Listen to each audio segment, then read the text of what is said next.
Salut la compagnie, c'est Jules Melon et aujourd'hui dans un Procéné Critique, petit moment de nostalgie me concernant puisque je vais vous parler d'une comédie romantique britannique que j'apprécie beaucoup, voilà je le dis d'emblée, sortie en 1994, 4 mariages et un enterrement, ou Four Weddings and a Funeral en VO, réalisé par un certain Mike Newell qui fera des années après l'un de mes épisodes préférés de la saga Harry Potter et la Coupe de Feu. Oh, je vois derrière mon écran ici que ce n'est pas le cas pour tout le monde, mais c'est pas grave. Scénarisé, et ça c'est très important de le préciser, par Richard Curtis, qui est un grand homme du cinéma, on va dire, britannique, même s'il est néo-zélandais d'origine, puisqu'il fera par la suite à la réalisation le grand Love Actually, dont j'ai parlé il y a quelques mois sur la chaîne, peu avant Noël, et dans lequel on retrouvait Hugh Grant. Ça tombe bien, parce que dans ce film-là, qui nous intéresse aujourd'hui, il y a Hugh Grant dans le rôle principal, et c'est un petit peu... donc son personnage Charles qui va lancer sa carrière. À ses côtés, nous avons Andie MacDowell qui joue une américaine et qui est américaine et que j'aimais aussi à l'époque dans Un jour sans fin, voilà, avec Bill Murray quand même, film cultissime. Nous retrouvons également James Fleet qui est un acteur shakespearien, Simon Callow qui, l'année d'après, me semble-t-il, jouera dans Ace Ventura en Afrique. Et oui, c'est lui le garde-chasse, incroyable. John Hannah est là, lui, qu'on verra ensuite dans La Momie. Ou encore Kristen Scott Thomas, grande actrice, qui se double elle-même en français. Car oui, à l'époque, sur M6, quand je l'avais découvert, je devais avoir 15 ans, j'en sais rien. J'avais mis ma petite VHS pour enregistrer. Bon, j'ai déjà raconté cette anecdote lors d'une ancienne critique. Non, pas vidéo, je me répète pas, mais écrite sur Sens Critique, oui, avant que je lance ma chaîne, comme quoi. Bref, elle a fait donc sa propre voix, parce qu'elle est bilingue, et d'ailleurs, cette version française, à laquelle je suis attaché, mais là je l'ai revue en VO, parce que acteur britannique, prof d'anglais, là, voilà, on se fait plaisir quand même, eh bien, elle est assez atypique, cette VF, puisque nous retrouvons Vincent Cassel, dans la voix de Charles, donc de Hugh Grant, et Karine Viard, pour la voix de sa sœur, interprétée par Charlotte Coleman. Assez bizarre, non?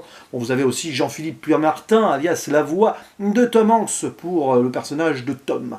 Bref, film donc, que j'ai découvert durant mon adolescence, qui est merveilleux, un peu cucu par moment, voilà, c'est son petit défaut, mais moi j'adore cette ambiance qui nous fait suivre en gros la vie de plusieurs amis anglais, à travers, donc comme son nom l'indique, 4 mariages et un enterrement durant quelques mois. Et on va se concentrer surtout sur le protagoniste principal qui est Charles, joué par Hugh Grant, donc, qui est en mode célibataire endurci, qui vit avec sa sœur, et qui n'arrive pas à se caser, voilà, pas forcément un coureur de jupons, mais quelqu'un qui n'est pas forcément sûr de lui, ou qui n'arrive pas vraiment à faire le grand saut, un peu maladroit aussi.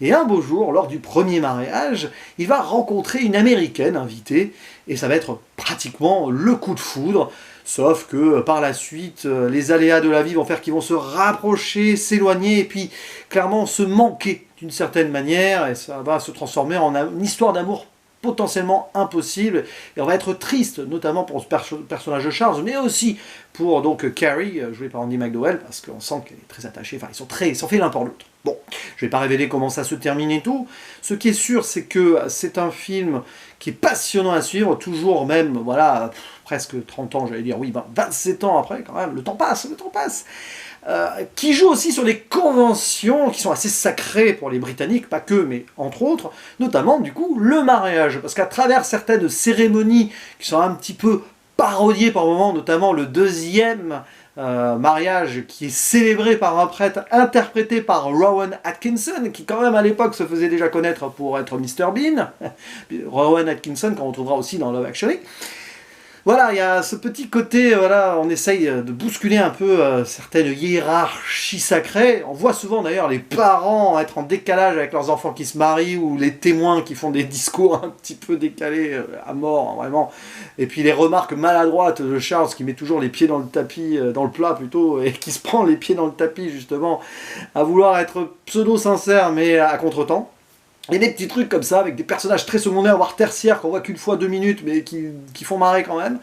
La musique aussi qui berce le film, notamment le fameux Love is All Around, qui a été repris pour le film dans la BO, donc par le groupe Wet Wet Wet, et qui sera ensuite détourné dans Love Actually. Décidément, on peut faire des ponts entre Love Actually et 4 mariages et un enterrement, on peut clairement faire un Richard Curtis verse, là, qui sera détourné par le personnage de Bill Nighy dans Love Actually pour une chanson de Noël. Voilà, donc, bref, musique, on voit ces musiciens dans le premier mariage, un peu...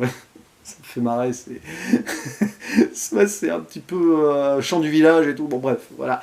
Et surtout, c'est un film qui est pas drôle aussi. Voilà, parce que oui, il y a de l'humour et tout, mais il y a des moments où on est assez triste pour nos personnages. Sans spoiler plus que cela, il y a un enterrement dans le film, donc il y a un personnage principal qui disparaît. Et c'est un moment, mais terriblement poignant. On voit donc l'un des amis faire un discours sur cette personne disparue avec un poème très touchant de W.H. Auden qui, voilà, à chaque fois que je tombe sur cette scène, j'ai les larmes aux yeux. C'est très très fort. Les gros plans sur les visages qui sont à deux doigts de pleurer ou qui pleurent, il y a la petite larme de Hugh Grant là. Donc il y a ça, les occasions ratées entre Carrie et Charles. Et voilà, c'est un film qui dose parfaitement l'humour et les moments tragiques. C'est une histoire de vie, tout simplement, une vraie tranche de vie qui dure quelques mois. Certains personnages facétieux peuvent paraître secondaires. Le personnage de Tom, par exemple, voilà, celui qui est doublé par Jean-Philippe Puy-Martin. Bon, ça fait un peu comic relief qui sert pas à grand-chose, mais même lui, on va quand même lui caser un truc sur le final, oui, parce que chaque personnage va plus ou moins réussir à trouver chaussure à son pied ou pas, mais à avoir quelque chose. Donc il y a une évolution pour chacun d'entre eux à travers le film. Et puis, ouais, il y a du running gag aussi, c'est ça aussi que j'aime bien. À chaque fois, par exemple, Charles, Hugh Grant, donc, est toujours en retard avec sa sœur pour les cérémonies et tout, donc ils disent toujours la même chose. Un petit gros mot très américain d'ailleurs, qui commence par F et qui finit par UCK. Et voilà, donc ça me fait marrer. Là-dessus, c'est un film qui veut mettre un petit peu quelques coups de pied dans la fourmilière, tout en restant assez traditionnaliste et conventionnel aussi, mais j'aime bien cet équilibre-là, comme l'humour et la tristesse d'ailleurs. Les acteurs sont très bons, l'alchimie est parfaite entre Andy McDowell et Hugh Grant, comme l'alchimie sera parfaite entre Andy McDowell, décidément j'ai du mal, et Bill Murray dans Un jour sans fin, une actrice qui est vraiment brillante, qui a un visage remarquable, un petit peu tel un ange à un certain moment, mais là son personnage est moins angélique que celui d'Un jour sans fin, quand même, c'est une américaine, ce cliché-là.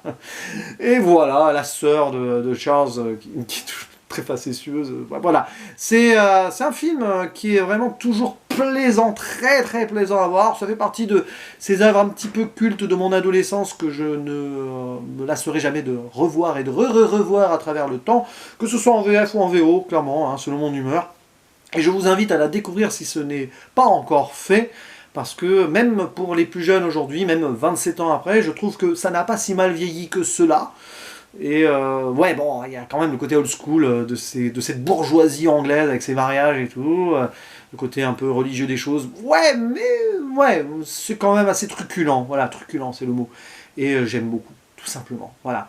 Bref, c'est tout ce que j'avais à dire, c'est déjà pas mal sur un film que je connais par cœur. J'aurais presque pu faire une vidéo sans le revoir, mais j'avais envie de le revoir, donc j'en fais une vidéo. C'est un peu ça le concept aussi d'Impro Ciné Critique.